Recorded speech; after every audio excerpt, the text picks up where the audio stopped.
Hey guys, welcome back to my channel. For a long time I have been thinking of making a painting of train in the bridge. So let's do it today. For this, I'm making an fall of the afternoon sky with some yellow, blue and orange. I will add some grey and orange clouds too.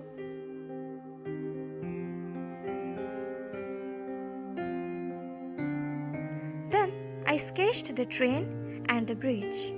Now what? Just making silhouettes, filling them with black color.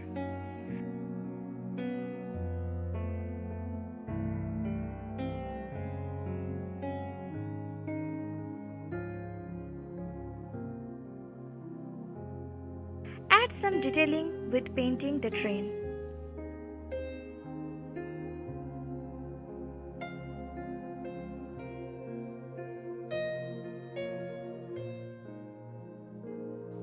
I am painting the smoke with grey and then add bushes at the bottom. And it's done guys! A beautiful painting of a train on the bridge. Tell me guys if you like this video. Like, share and subscribe for more such amazing contents. Take care. Bye.